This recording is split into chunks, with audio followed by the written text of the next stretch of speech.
চাঁদপুরের মতলব উত্তর উপজেলার ঐতিহ্যবাহী লুধুয়া হাইস্কুল অ্যান্ড কলেজে এইচএসসি পরীক্ষার্থীদের বিদায় উপলক্ষে মিলাদ, দোয়া এবং আলোচনা সভা অনুষ্ঠিত হয়েছে।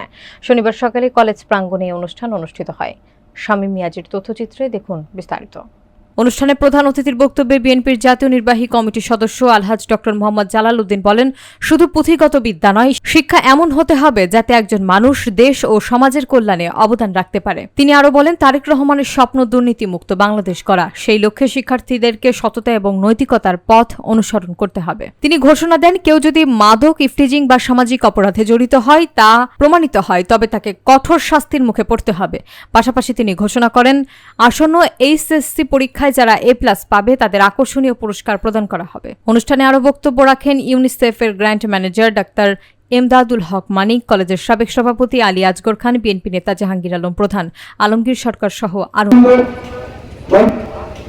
টাকা পয়সা দিছে, যদি স্কুল যখন রিকগনিশন তখন বোর্ড একটা দিতে চায়, ওই স্কুলে লেখাপড়ার মান কেমন ছিল।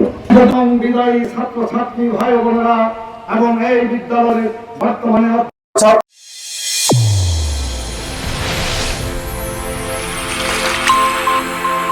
চ্যানেল A1 হৃদয়ের স্পন্দন।